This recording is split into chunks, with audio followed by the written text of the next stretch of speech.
अस्सलाम वालेकुम तमाम नाज़रीन व सामीन मोहतरम शाम बख़ैर।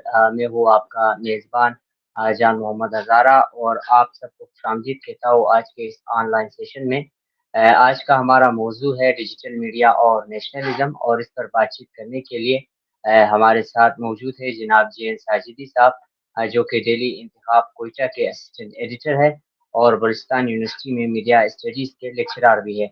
हम अपने मुअज़्ज़िज़ मेहमान मोहतरम जनाब जे.एन. साजिदी साहब को आज के इस ऑनलाइन सेशन में खुशामदीद कहते हैं सर।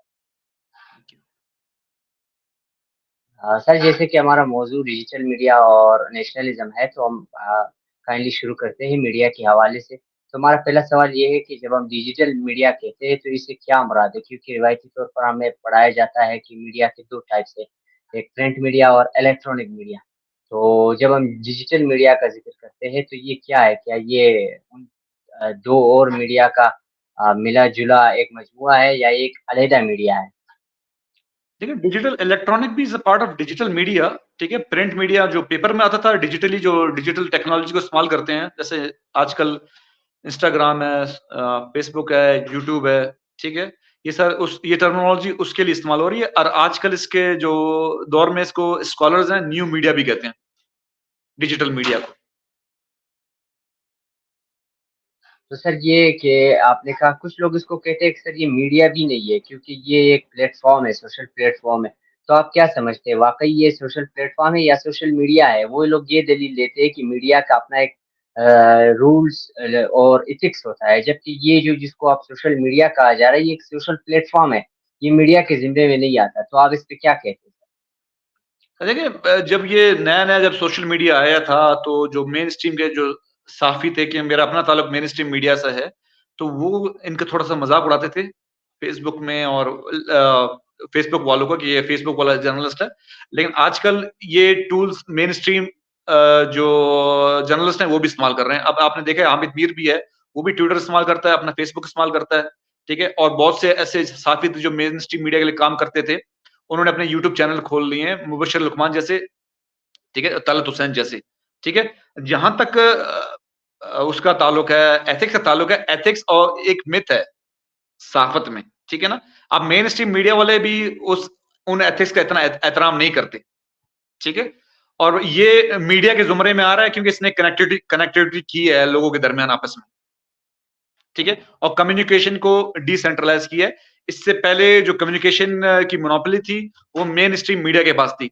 इसने ये है कि जो वो थे एक मुतवस्सित तबका था, एक कमज़ोर तबका था, उ उनको इसने एक प्लेटफ़ॉर्म दिया है टू रेज़ देयर वॉइस।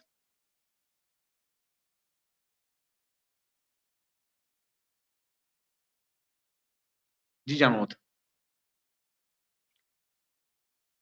तो सर मैं ये कह रहा था कि आपने कहा कि ये मीडिया के ज़िम्मे में आता है, आप जितने ये जर्नलिस्टों का आपने ज़िक्र किया कि वो लोग भी इसको इस्तेमाल करते हैं। तो हम जाते हैं थोड़ा-सा नेशनलिज़्म की तरफ, आपने मीडिया की एक डिफ़ाइन दे दी, हमें एक टेम्पो मिला। तो अगर हम बेसिकली ये पूछें कि नेशनलिज़्म हो क्या है, तो आप इसको किस तरह डिफ़ाइन करते हैं सर? देखो, नेशनलिज्म की एक डेफिनेशन नहीं है। नेशनलिज्म को ये एक लोग इसको एक आइडियोलॉजी समझते हैं कुछ लोग, कि एक आइडियोलॉजी है। जिस तरह से मार्क्सिज्म है, सोशलिज्म सोशलिज्म है, लिबरलिज्म है, तो इसी तरह नेशनलिज्म भी एक आइडियोलॉजी है, ठीक है? और बाद से स्कॉलर कहते हैं नहीं, नेशनलिज्म एक थिन सेंटर आइडियोलॉजी है या ये बिल्कुल आइडियोलॉजी नहीं है, ठीक है? जो इसके अगेंस्ट हैं, जो समझते हैं नेशनलिज्म आइडियोलॉजी नहीं है, वो ये कहते हैं कभी ये मार्क्सिज्म का हिस्सा है, कभी ये सोशलिज्म का हिस्सा है, कभी ये कैपिटलिज्म का हिस्सा है, कभी ये लिबरलिज्म का हिस्सा है, कभी ये कंजर्वेटिज्म का हिस्सा है। तो ये मेन स्ट्रीम आइडियोलॉजी नहीं है। जो ये समझते हैं वो ये आइडियोलॉजी है, वो ये जो नेशनलिज्म आइडियोलॉजी है, उसकी कुछ बुनियादी 4 पॉइंट हैं कि दुनिया मुख्तलिफ नेशंस में डिवाइड है, हर नेशन का अपना एक कल्चर है, अपना एक ज़बान है, अपनी एक एक ज्योग्राफिया है और उसे उस टेरिटरी में अपने कल्चर के दिफा के लिए, अपनी हिस्ट्री के दिफा करने के लिए एक नेशन स्टेट की ज़रूरत होती है। उनकी आइडियोलॉजी ये है, ठीक है? वही बात है, एक इंग्लैंड का एक प्राइम मिनिस्टर था, वो ये कहता था कि God is for all, every nation is for itself, ठीक है? और वो जो ये नेशनलिज्म की आइडियोलॉजी में बिलीव करते हैं, वो ये कहता है कि यस, ये एक फ्लेक्सिबल आइडियोलॉजी है, अनलाइक मार्क्सिज्म या सोशलिज्म या लिबरलिज्म या कंजर्वेटिज्म, ये कभी लिबरलिज्म के साथ भी चल सकता है, कभी सोशलिज्म के साथ भी चल सकता है, कभी कंजर्वेटिज्म के साथ चल सकता है, ये हर आइडियोलॉजी के साथ चल सकता है। तो ये एक फ्लेक्सिबल आइडियोलॉजी है।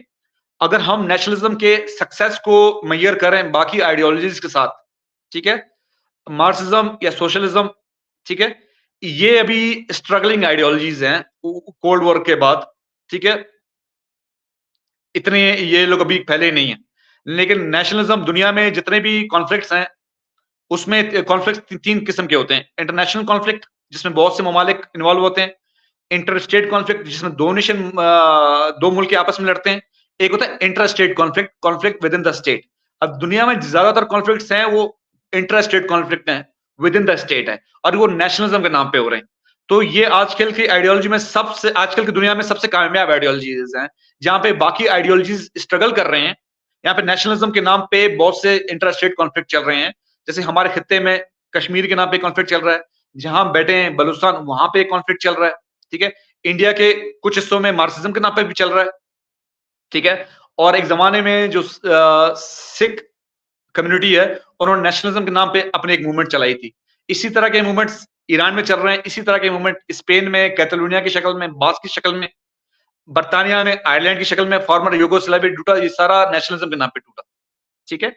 और इसने दुनिया पे अपने बहुत गहरे असरात छोड़े हैं। फॉर एग्जाम्पल, दुनिया अगर आप पीछे चले जाएं तो दुनिया में नेशन स्टेट नाम का कोई कॉन्सेप्ट नहीं था, मॉडर्न स्टेट नाम का कोई कॉन्सेप्ट नहीं था। दुनिया में बादशाह थी, डिक्टेटरशिप था, जहां पे एक बादशाह रूल करता था और उसकी एक अशराफिया नोबल्स होते थे, ठीक है ना। जो जितने भी रियासतें टूटी हैं, पुरानी रियासतें, वो नेशनलिज्म के नाम पे टूटी हैं। जैसे सल्तनत उस्मानिया था, उसके पूरा ईस्टर्न यूरोप पे कब्जा था, बल्गारिया, रोमेनिया, हंगरी, बड़े टाइम तक चेकोस्लोवाकिया, ये उनका हिस्से थे।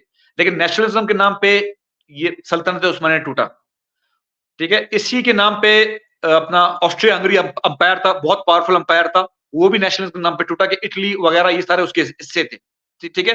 तो इसने दुनिया को बहुत ज्यादा चेंज किया, इसने अपने असरात बहुत ज्यादा मुरतब किए हैं, ठीक है। और बहुत से लोग जो इस आइडियोलॉजी को सपोर्ट करते हैं, वो ये कहते हैं अगर नेशनलिज्म ना होता तो दुनिया में शायद डेमोक्रेसी ना आती, ठीक है। Right of self determination, democracy, they are all gifts of the nationalism. अगर ये ना होते तो दुनिया में शायद अभी तक बादशाहत होती और आम बंदे को अपने व्यूज को एक्सप्रेस करने का मौका ना मिलता और इक्वलिटी ना होती। तो सर इससे आपने एक आर्टिकल भी लिखा था nationalism, digital media and Baloch nationalism के हवाले से। तो उसमें आपने ये कोट किया था कि 15वीं सदी में जब प्रिंटिंग प्रेस आया तो एक तरीके से नेशनलिज्म को जो वहाँ से बूस्ट मिली, तो वो प्रिंटिंग प्रेस की इजाद की बदौलत जो है, जब मीडिया आया तो इंफॉर्मेशन फास्ट हुई, तो उससे क्या हुआ कि नेशनलिज्म जो है वो फैल गया। तो मैं ये कहना चाह रहा हूँ कि अभी तो जो डिजिटल मीडिया आ रहा है, डिजिटल मीडिया का नेशनलिज्म के ऊपर क्या असरात हो रहे हैं? मनफी असरात हो रहे हैं या मस्बत असरात हो रहे हैं? जैसे कि अगर मैं इस सवाल को एक और तरीके से करूं कि हम देखते हैं कि सर जहां नेशनलिज्म को इससे फरोग मिल रही है थोड़ी बहुत, वहां हम देख रहे हैं कि जो मजहबी या राइट विंग की जमातें हैं वो भी इस डिजिटल मीडिया से को जो है वो भी इस्तेमाल कर रहे हैं, और वो भी अपनी जो नजरियात है वो भी मतलब उसको फैला रहे हैं। तो आप इसको क्या देखते हैं? ये मस्बत इस पर असरात हो रहे हैं डिजिटल मीडिया का नेशनलिज्म पे, या मनफी असरात हो रहा है? ठीक है जानवत, आपके सवाल को मैं 2 डायमेंशंस में लेता हूँ, मस्बत और मनफी। और नेशनलिज्म के जो मैंने कहा था कि प्रिंट टेक्नोलॉजी की पैदावार है, ठीक है। नेशनलिज्म की अगर थ्योराइज किया जाए तो 3 थ्योरीज हैं, ठीक है। एक लोग कहते हैं नेशनलिज्म मॉडर्न चीज है, इंडस्ट्रियल रेवोल्यूशन के बाद, यानी कि प्रिंट टेक्नोलॉजी के बाद आया। एक स्कूल ऑफ थॉट कहता है ये एक एंशिएंट चीज है, ये उस टाइम से एंशिएंट पीरियड में बीसी से पहले भी नेशनलिज्म एग्जिस्ट करता था। और एक स्कूल ऑफ थॉट कहता है ये मिडिवल चीज है, यानी कि 9-10 सदी में ये आया है, ठीक है। तो खैर बात को लंबा नहीं करते, जो प्रिंट टेक्नोलॉजी की जो कहते हैं ये नेशनलिज्म पैदावार है, ये मॉडर्न स्कूल ऑफ थॉट है कि नेशनल प्रिंट टेक्नोलॉजी से पहले इनका दावा है कि नेशनलिज्म एग्जिस्ट नहीं करता था, ये प्रिंट टेक्नोलॉजी, ये इनका एक दावा है, ठीक है। उसमें है कि बेनेडिक्ट एंडरसन, उनकी किताब है इमेजिन कम्युनिटीज, उसमें इन्होंने ये बातें लिखी हैं और बहुत से स्कॉलर इस बात को सपोर्ट भी करते हैं, ठीक है। बहुत से स्कॉलर नहीं करते, वो कहते हैं जब अरब आए थे सिंध में, जब हमला किया था, वो मिडिवल दौर की बात है, लेकिन उनके अंदर एक जज्बा जरूर था, जान दस्ती अपनी किताब में लिखते हैं इसी वजह से वो इतने दूर दराज इलाकों में आए और सिंध को फतेह किया। जरूर उनके अंदर एक जज्बा होगा नेशनलिज्म का, ठीक है। खैर, कमिंग टू द पॉइंट, जहां तक बेनेडिक्ट एंडरसन का सवाल है, वो कहते हैं कि इससे पहले फ्रेंच, जर्मन, ये जितने भी लैंग्वेजेस हैं यूरोप में, उनका एक डायलेक्ट नहीं था, और जो नॉर्थर्न फ्रांस वाले हैं वो साउथर्न फ्रांस वाले से कम्युनिकेट नहीं कर पाते थे। यही हाल जर्मन का भी था, ठीक है। तो जब प्रिंट टेक्नोलॉजी आई, इनके दरमियान कम्युनिकेशन में इजाफा हुआ, इनकी जो मुख्तलिफ डायलेक्ट है वो एक डायलेक्ट में कन्वर्ट हुए और इनकी आपस में कम्युनिकेशन शुरू हुई, ठीक है। और बहुत हद तक ये बात हम मान सकते हैं, यस, कि कम्युनिकेशन का नेशनलिज्म में के साथ बहुत गहरा किरदार है। अब एक Axmann, Tim Axmann, if I am not wrong, उन्होंने बलोच नेशन के ऊपर, बलोच नेशनलिज्म पर एक किताब लिखी थी। उन्होंने कहा था 1948 में बलोच अपनी इंडिपेंडेंस को मेंटेन नहीं रख पाए थे। वजह ये थी कि बलूचिस्तान एक बहुत वसी टेरिटरी थी, जोग्राफिया था बलूचिस्तान का बहुत बड़ा, और इनकी आपस में कोई कम्युनिकेशन नहीं थी, क्योंकि ये यहाँ पे रोड नहीं था, इंफ्रास्ट्रक्चर नहीं था, कोई इनके पास मीडिया नहीं था कि आपस में कम्युनिकेट कर पाते, ठीक है। तो इसी वजह से उनमें वो नेशनलिज्म का स्पिरिट नहीं था टिल 1948, ठीक है।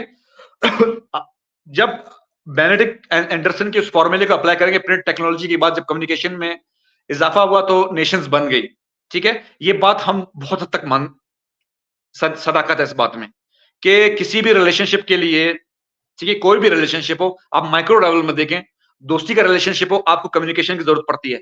रिश्तेदारी का आपको कम्युनिकेट, इसी तरह नेशनलिज्म में भी आपको कम्युनिकेशन की जरूरत पड़ती है। अब जितने भी स्टेट्स हैं जहां पे माइनॉरिटीज हैं, मतलब जैसे टर्की है, ठीक है, उन्होंने कुर्दिश मीडिया को कभी भी फरोग उन्हें नहीं दिया। उन्हें ये बात, इस बात का एहसास था कि अगर ये कुर्दों के आपस में चैनल्स होंगे तो फिर इनकी नेशनलिज्म में इजाफा होगा। इसी तरह जो तमिलनाडु है श्रीलंका में, तो श्रीलंकन गवर्नमेंट ने, जो सनाहाली डोमिनेंट है, उन्होंने कभी भी तमिल मीडिया को फरोग नहीं होने दिया, ठीक है। और एक राइटर है Queen Mary University of London में, वो कहते हैं कि उन्होंने भी ये किया कि मीडिया, जो मतलब नेशनलिज्म के मूवमेंट के लिए 4-5 चीजों की जरूरत होती है, उनमें से मीडिया बहुत ज्यादा जरूरी है। उन्होंने कंपेयर किया आयरिश मूवमेंट को स्कॉटिश मूवमेंट के साथ विद इन इंग्लैंड, ठीक है।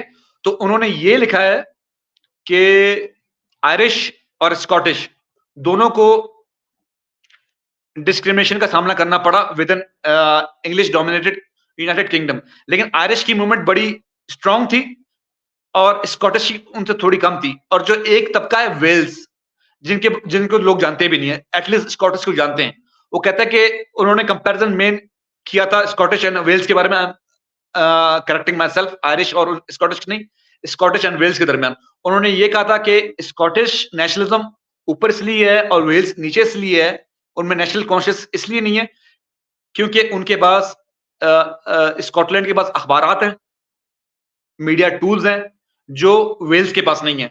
वेल्स में वही अखबार पढ़े जाते हैं जो लंदन में पब्लिश होते हैं, और उनके जो फीलिंग्स हैं, ठीक है, उनकी जो आइडियोलॉजीज है अखबारात के, वो वही हैं जो एक ब्रिटिश के होते हैं, एक वेल्स के नहीं होते। इसलिए वेल्स मूवमेंट को कभी परवान नहीं चढ़ा और स्कॉटिश मूवमेंट काफी परवान चढ़ा। इसके अलावा एक और एग्जांपल है कुर्दिश डायस्पोरा, आप देखते हैं वो बहुत इन्वॉल्व होते हैं अर्थ कुर्दिश मूवमेंट में। वो वजह ये है, उनके पास एक चैनल है जिसे कहते हैं कुर्दिस्तान 24। ये न्यूज सर्कुलेट करता है, ठीक है, एक चैनल है, और इसी वजह से कुर्दिश डायस्पोरा है यूरोप में, वो कनेक्ट रहता है। Coming back to the point, yes, nationalism, digital media, ये इसने कम्युनिकेशन को, मैंने जैसे बताया, डिसेंट्रलाइज कर दिया है, फास्ट एंड फ्यूरियस कर दिया है। अब आप जो प्रोग्राम कर रहे हैं, हम लोग बैठे हुए हैं यहाँ पे कोयटा में, आप अमेरिका से भी मेरा इंटरव्यू ले सकते थे, ठीक है। और ये जो प्रोग्राम है, मतलब इसके लिए अनलाइक प्रिंट मीडिया की कुछ लिमिटेशंस होती हैं, इलेक्ट्रॉनिक चैनल से कुछ इसकी कोई लिमिटेशन नहीं होती, ये दूर दराज इलाकों में जल्दी ही फैल जाता है। और जहां तक बात है उसकी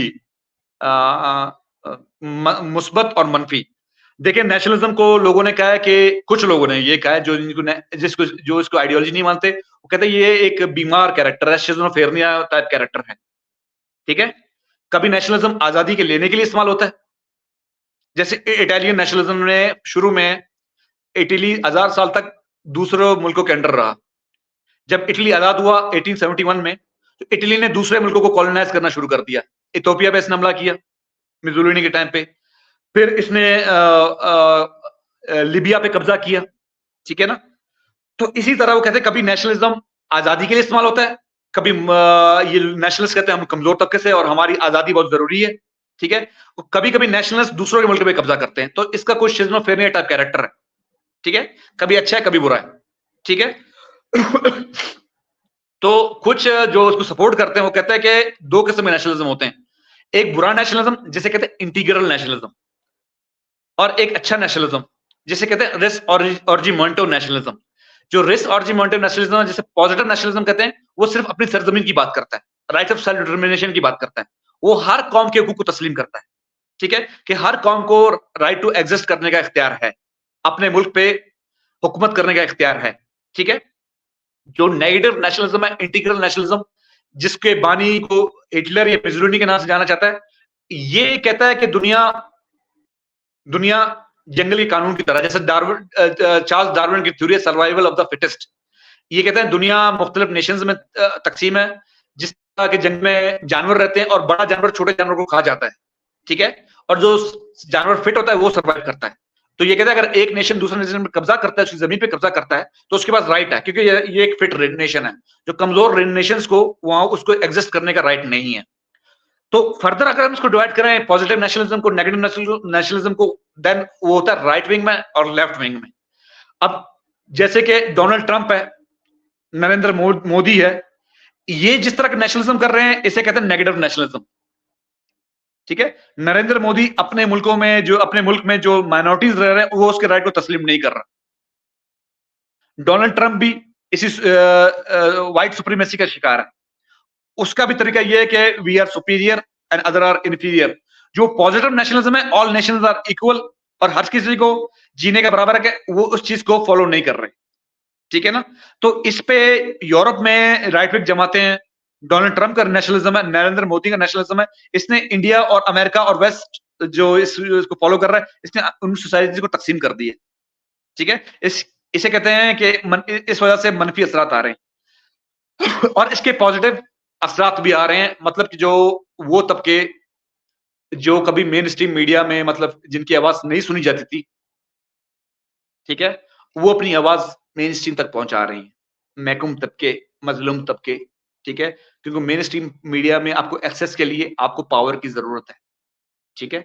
डेन विजक एक टीचर हैं, यूनिवर्सिटी पोम्पे फेब्रा स्पेन पे, वो पढ़ाते हैं क्रिटिकल डिस्कोर्स एनालिसिस के। वो मतलब वो एक मायर एक मेथोडोलॉजी है टू एनालाइज द डिस्कोर्स। वो कहते हैं कि पावर और एक्सेस यानी ताकत का मेन स्ट्रीम की मीडिया की रसाई में बहुत गहरा किरदार है। अगर आपके पास ताकत है तभी आप मेन स्ट्रीम मीडिया तक आपको रसाई मिलती है। अगर आप पाकिस्तान के अखबार उठा के देख लें या पाकिस्तान का मेन स्ट्रीम मीडिया देख लें, इवन के इंडिया का देख लें, तो गरीब, मुतवसत या मजलूम या महकूम की आवाज कभी भी मेन स्ट्रीम मीडिया तक नहीं पहुंचती, ठीक है। लेकिन ताकतवर तबके की आपको बयानात फ्रंट पेजेस पे या 9 बजे की जो बुलेटिन होता है उसमें पहले आर में छपते हैं। तो इसके पॉजिटिव असरात भी हैं महकूम कौमों की शक्ल में, और इसके नेगेटिव असरात भी हैं कि इसको नरेंद्र मोदी और डोनाल्ड ट्रंप जैसे लोग बाकसरत इस्तेमाल कर रहे हैं टू प्रोपोगेट देयर आइडियोलॉजीज।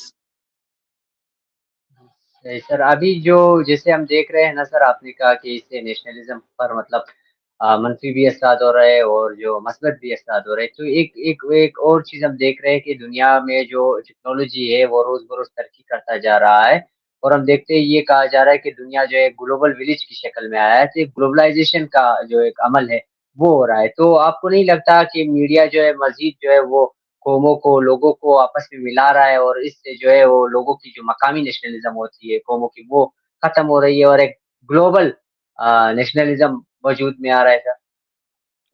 देखिए कुछ लोगों ने ये थ्योरी दी थी, ठीक है, लेकिन अगर आप आजकल के हालात चेक करें यूरोप के, ठीक है, ग्लोबलाइजेशन का मतलब वो पैरोकार वही हैं, ठीक है, लेकिन वो खुद ऐसी पॉलिसी बना रहे हैं जो इमिग्रेंट्स को रोक रहे हैं। वो कहते हैं our culture is in danger, ठीक है, वो मजीद इमिग्रेशन के उसमें नहीं है, ठीक है। तो ग्लोबलाइजेशन के जो असरात हैं, ठीक है ना, वो नेशनलिज्म के असरात को खतर नहीं कर पाए, ठीक है। बाकी जो डायस्पोरा जो रह रहा है वहां पे, आप बहुत से उसको देख लें, रिसर्च देख लें, बहुत सी जगह पे diaspora with in their community रहता है, ठीक है। और डायस्पोरा अपने मेन स्ट्रीम जो उनके जहां पे रूट्स हैं, जैसे तमिल डायस्पोरा है, बहुत से मलेशिया में रहते हैं, बहुत से लोग इंडिया में, बहुत से लोग थाईलैंड उसमें रहते हैं, यूरोप में रहते हैं, लेकिन उन्होंने अपनी कम्युनिटी को माली सपोर्ट की है against the government of Sri Lanka and against the government of India, ठीक है। अब जैसे कि अब मैंने ट्रंप की बात की, नरेंद्र मोदी की बात की। देखिए, अमेरिका को कहते हैं लैंड ऑफ इमिग्रेंट्स, ठीक है? लेकिन डोनाल्ड ट्रंप किसको फॉलो कर रहा है? व्हाइट नेशनलिज्म को फॉलो कर रहा है और उसके सपोर्टर भी आप देख रहे हैं। वो जो आने वाले लोग हैं, ब्राउन पीपल हैं या people of the middle east, उनको एक्सेप्ट नहीं कर रहे। तो ग्लोबलाइजेशन के दौर में भी नेशनलिज्म कायम और दायम है और जितने भी इंटर स्टेट कॉन्फ्लिक्ट हैं हमारे खत्ते में देख लें, ठीक है ना? हमारे खत्ते में देख लें, ईरान में कितने कॉन्फ्लिक्ट चल रहे हैं नेशनलिज्म के नाम पे, ठीक है? अफगानिस्तान में भी, अफगानिस्तान कभी भी एक मुल्क नहीं बन सका, ठीक है? क्योंकि 14 जबानों को उसका सरकार तस्लीम कर चुका है और 32 जबानें वहां पे बोली जाती हैं। और हमेशा से फारसीबान नॉर्थ में और पश्तूनों का साउथ में कॉन्फ्लिक्ट उस जमाने से रहा है और अभी भी वो चल रहा है, ठीक है ना? तो इसके और जो चाइना है, ठीक है? वहां पे तिब्बत कॉन्फ्लिक्ट है, वहां पे तिब्बत के अलावा शिनजियांग कॉन्फ्लिक्ट है। तो ये कॉन्फ्लिक्ट ग्लोबलाइजेशन के दौर में भी ये चल रहे हैं, खत्म नहीं हुए, ठीक है? और जो आपने राइट विंग की बात की है, राइट विंग कहता क्या है यूरोप में? यही कहता है कि हम इमिग्रेंट्स को नहीं छोड़ेंगे, हम दूसरे जबान के लोगों के, दूसरों के मजहब के लोगों को नहीं छोड़ेंगे यहाँ पे, ठीक है? और यूक्रेन और अब सीरिया का जो क्राइसिस था, जो मीडिया ने जिस तरह यूक्रेन के रेफ्यूजीज को या इमिग्रेंट्स को पेश किया, उनके स्किन के कलर की वजह से दे वर वेरी वेलकमिंग, लेकिन सीरिया के रेफ्यूजीज को उन्होंने पेश नहीं किया मजहब की वजह से, उनकी स्किन ऑफ कलर की वजह से। तो सर हम ये देखते हैं ना कि 15वीं सदी में जब प्रिंटिंग प्रेस आया, तो उससे ये हुई कि यूरोप में कहा जाता है कि उससे इल्म आम हुई, मीडिया कम्युनिकेशन हुई, और वो जो पपाइयत था, जो वहाँ पे जो चर्च ताकतवर था, उसका ताकत भी जवाल पजीर हो गया, और रियासत और सियासत और मजहब इन चीजों को उन्होंने अलहदा किया। तो आपको नहीं लगता कि हमारे यहाँ जब डिजिटल मीडिया आया है, तो ये तो उससे भी, प्रिंट मीडिया से भी ज्यादा तेज है, लेकिन फिर भी हम देखते हैं कि इसमें जो है अभी जो हमें मतलब नताइज मिल रहे हैं, ये है कि बजाय इसकी कि मतलब जिस तरह प्रिंटिंग प्रेस ने जो है वह चर्च पर असर किया, उस तरह के डिजिटल मीडिया जो है वो रिलीजियस पे, या मतलब जो रिलीजियस जो यहाँ पे सियासत है उसको परवान चढ़ा रहा है, उसमें कमी नहीं आ रही। तो इसकी वजह क्या है आपके ख्याल में? देखिए, डिजिटल मीडिया अगर मतलब religious nationalism is part of, जो रिलीजियस नेशनलिज्म है वो भी एक पार्ट है नेशनलिज्म का। आप उसको उससे अलग नहीं कर सकते रिलीजन को, कि बहुत से कौमें खुद को थ्रू देयर रिलीजन डिफाइन करती हैं। हमने आयरिश कॉन्फ्लिक्ट की बात की, ठीक है? उनकी जो कॉन्फ्लिक्ट थी कि हम यूके से अलग होना चाहते हैं, उन्होंने इस बेस पे की थी कि वी आर कैथोलिक्स, और जो मेन स्ट्रीम जो ब्रिटिश हैं दे आर प्रोटेस्टेंट्स, ठीक है? यूगोस्लाविया टूटा, उसमें दो बड़े मुल्क बने, सर्बिया और क्रोएशिया। जो क्रोएशिया और सर्बिया, उनकी जबान तो एक है, उनकी जबान में कोई फर्क नहीं है।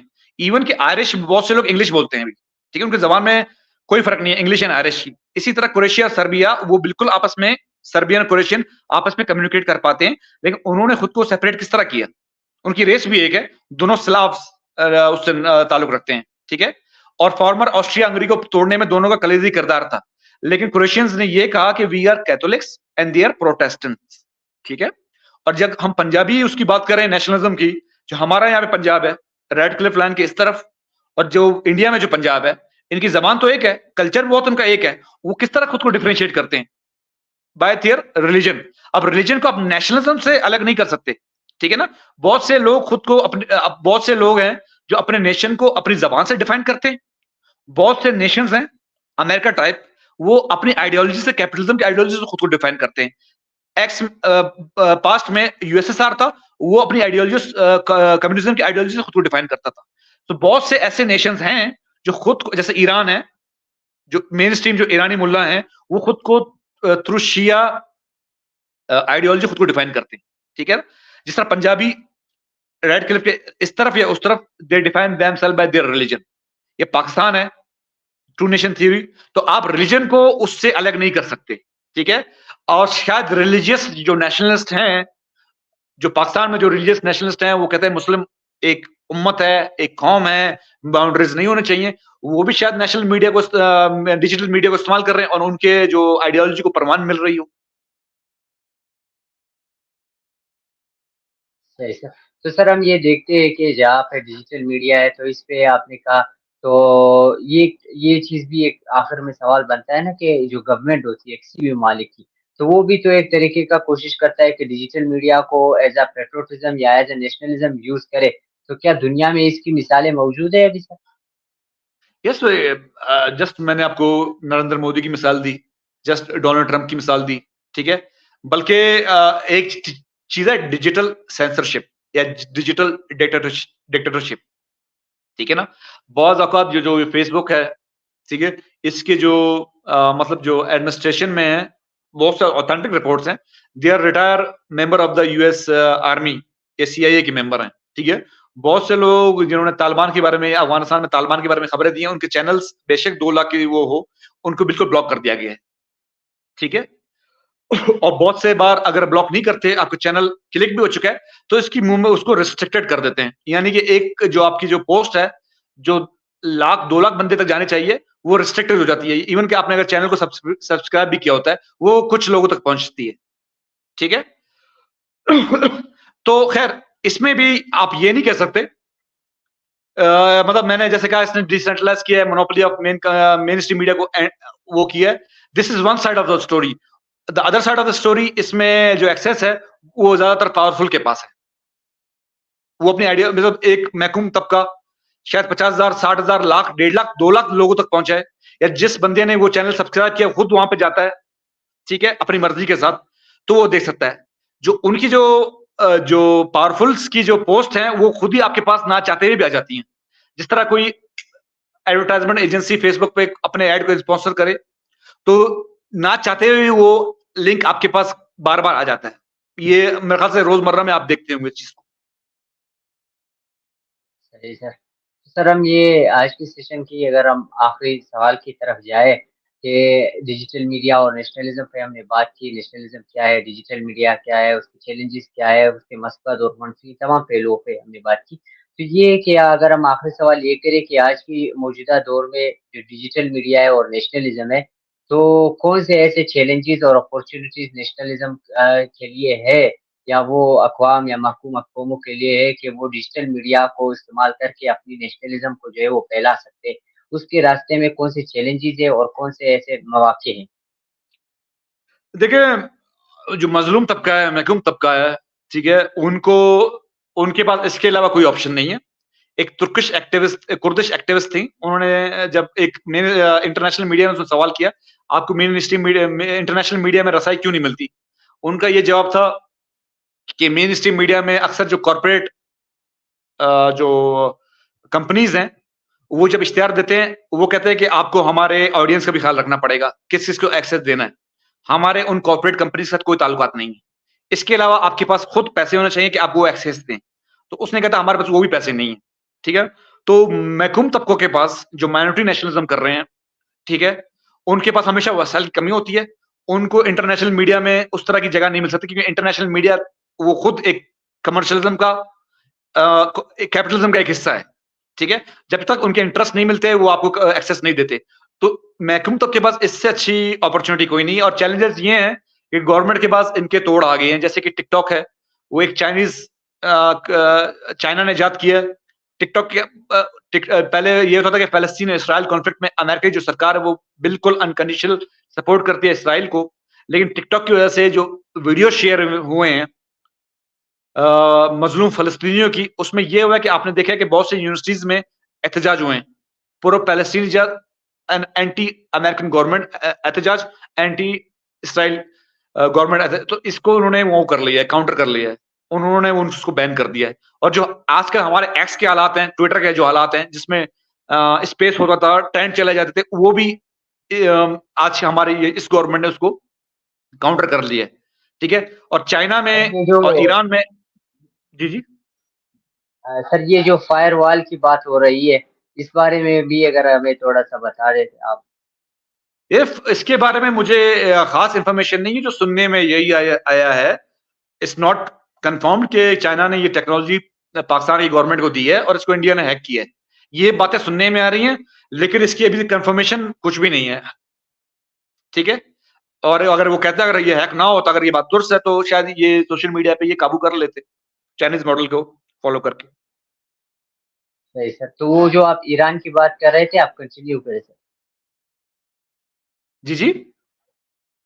हाँ जी, और ईरान ने अभी जैसे आप कि जी, जी, ईरान ने फेसबुक पे और जो सोशल मीडिया के जितने टूल्स हैं, उसपे उन्होंने उसको काउंटर किया। अब जैसे एक रसांक है, जो मगरबी बलूचिस्तान, जो ईरानी बलूचिस्तान है, जिसे सिस्तान बलूचिस्तान कहते हैं, वो उनका एक डिजिटल चैनल है रसांक के नाम से। अब इंस्टाग्राम में वहाँ पे उन पाबंदी नहीं है ईरान में। इंस्टाग्राम में इसी चैनल के मतलब लाख से ऊपर सब्सक्राइबर्स हैं और उन कमेंट होते रहते हैं। एक एक पोस्ट को बहुत से लोग देखते हैं।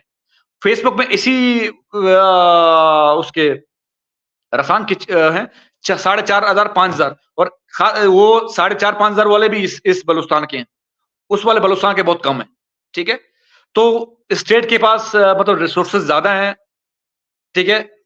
दुनिया जहाँ के स्टेट्स की बात कर रहा हूँ, उनके पास ज़्यादा रिसोर्सेज़ हैं इसको काउंटर करने के। अब ये इसका जो लाया-मल है, वो फ्यूचर में ही पता लग सकता है कि ये काउंटर होगा या नहीं होगा। सही सर, बहुत-बहुत आपका शुक्रिया। हमें उम्मीद है कि आपको आज का सेशन बहुत पसंद आया होगा और आपने बहुत कुछ नया सीखा होगा। हम जनाब जैन साइदी से आपका तहे दिल से शुक्रगुज़ार है और शुक्रिया अदा करते हैं कि उन्होंने अपना कीमती वक़्त हमें दिया और अपने ख़यालात से नवाज़ा। लिहाज़ा आज के सेशन को हम यहीं पे इख्तिताम पज़ीर करते हैं। अपने मेज़बान को और हमारे मेहमान मोहतरम जनाब जैन साइदी साहब को आप इजाज़त दीजिएगा आज के प्रोग्राम में। इंशाअल्लाह फिर मिलते हैं एक नई मौजू के साथ, आपकी खिदमत में हाज़िर होते हैं। तब तक के लिए मुझे और हमारे मेहमान को इजाज़त दीजिए। खुदा हाफ़िज़।